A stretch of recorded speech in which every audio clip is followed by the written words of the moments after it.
The romanticized Old West, a land of vast open plains, daring cowboys, and endless opportunity. But beneath the veneer of adventure lay a brutal reality, a landscape far more perilous than any gunfight or outlaw could ever present.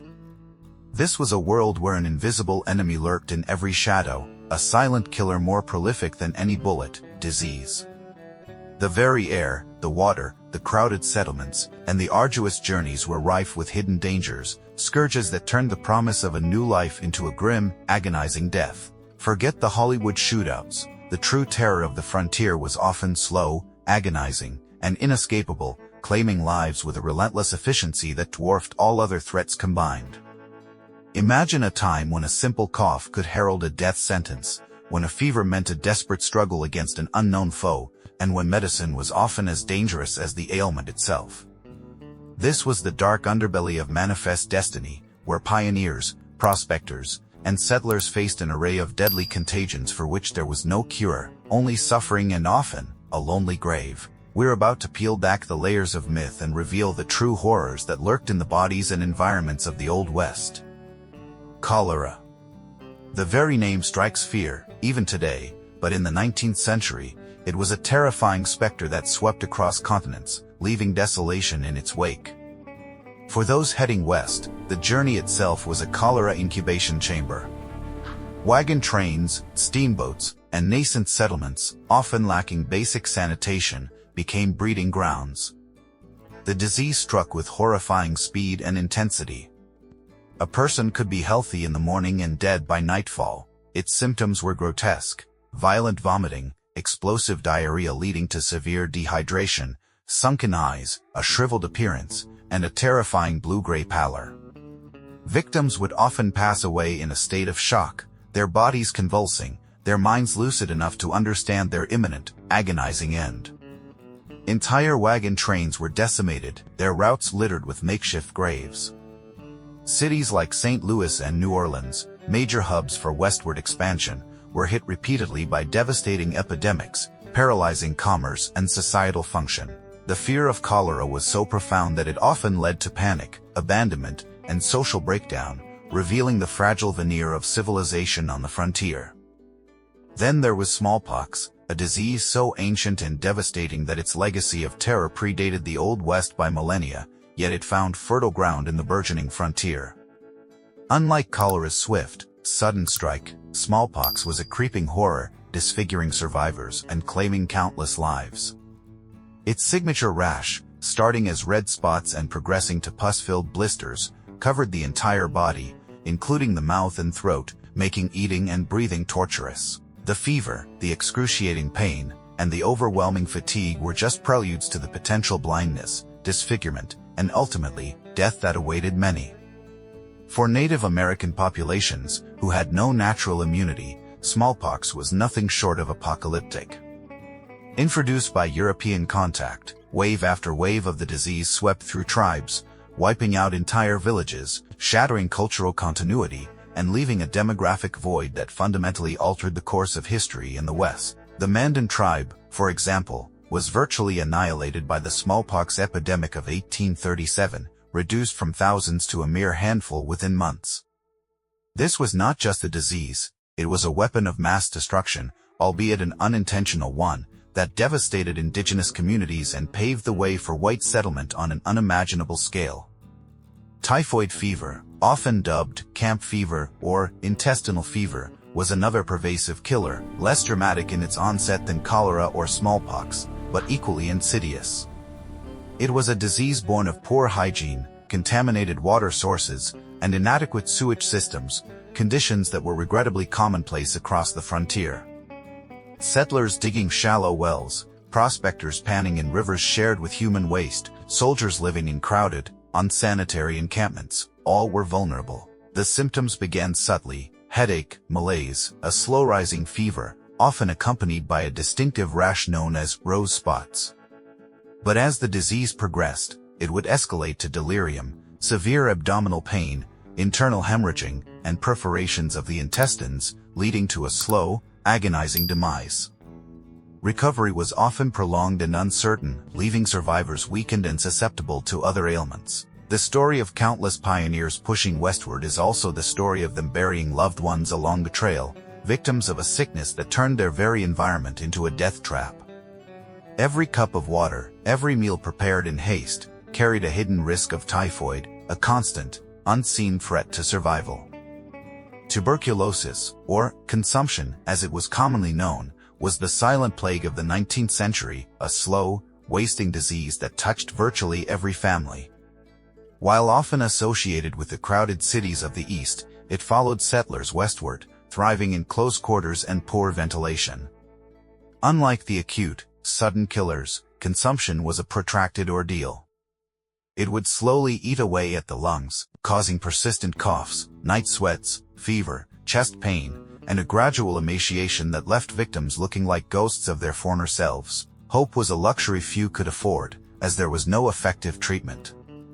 The frontier offered no special immunity. In fact, the hard living, exposure to the elements, and lack of nourishing food could exacerbate its progression. Many moved west hoping the dry, clean air would offer a cure, only to find the disease relentlessly continued its destructive path. Families watched helplessly as loved ones slowly faded away, a tragic, drawn-out process that left deep emotional scars. The constant presence of consumption meant that death was not just a sudden event, but often a prolonged, intimate companion, reminding everyone of their own fragility. Beyond these major scourges, a host of other deadly diseases plagued the Old West, each contributing to the grim mortality rates. Diphtheria, a horrifying childhood disease, caused a thick membrane to form in the throat, often leading to suffocation.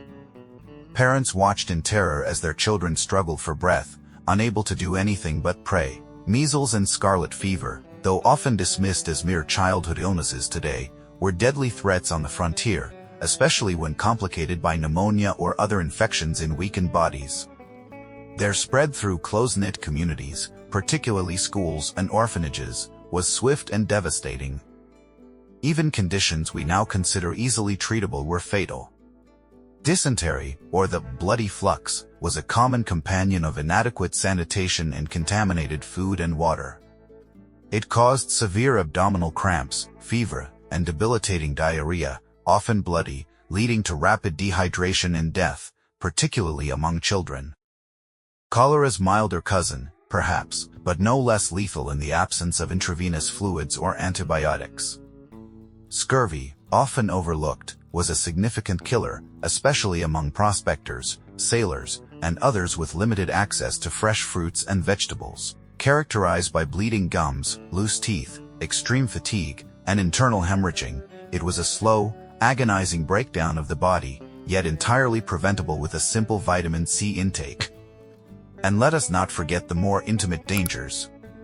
Venereal diseases, particularly syphilis and gonorrhea, ran rampant in the brothels and transient communities of the West. While not immediately fatal in the same way as cholera, syphilis, left untreated, progressed through horrifying stages: painful sores, rashes, neurological damage, blindness, paralysis, and eventually, a slow, agonizing disintegration of the mind and body. It was a lingering curse, a hidden shame that destroyed lives and left a trail of suffering for years, sometimes decades. Childbirth, a natural event, was also a terrifying gamble. Without modern obstetrics, antibiotics, or sterile practices, both mother and child faced immense risks. Puerperal fever, an infection of the uterus after childbirth, was a rampant killer, often spread by unwashed hands of midwives or doctors. Hemorrhage, eclampsia, and obstructed labor were common, leading to excruciating pain and often death for either or both. The frontier woman, far from the conveniences of established towns, often faced these trials alone or with minimal, untrained assistance, making childbirth one of the most dangerous endeavors of all. The medical landscape of the Old West offered little solace. Doctors were few and far between, often poorly trained, and equipped with rudimentary knowledge.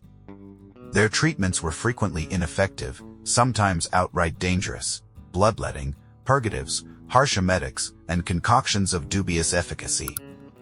Opium and alcohol were common palliatives, dulling pain but doing nothing to cure the underlying disease. Quackery thrived, with snake oil salesmen peddling false hopes to desperate people. Superstition and folk remedies often stood in for scientific understanding. The average person's understanding of germs was non-existent. Disease was often attributed to bad air, miasmas, or divine punishment. This ignorance, combined with the harsh environment and constant movement of people, created a perfect storm for epidemics to flourish unchecked. The hidden dangers of disease were perhaps the most terrifying aspect of life in the Old West. Unlike a bandit's bullet or a wild animal's attack, these were invisible enemies, striking without warning, indiscriminately, and often with no hope of reprieve. They shaped the population, dictated migration patterns, and left an indelible mark on the psyche of a nation trying to tame a wilderness. The romantic image of the cowboy riding off into the sunset often glosses over the fact that he was just as likely to succumb to a fever in a dusty trailside camp as he was to die in a blaze of glory. The true pioneers were not just fighting the elements and each other, they were in a constant, desperate battle for survival against microscopic foes, a battle that countless thousands lost. The graves scattered across the plains and mountains stand as silent testaments to these hidden dangers, a stark reminder that the Wild West was a far more lethal place than we often imagine. If you've braved the grim realities of the frontier with us today and found this journey into the macabre corners of history compelling, make sure to hit that like button and subscribe for more chilling insights into the true, unvarnished past of the Old West.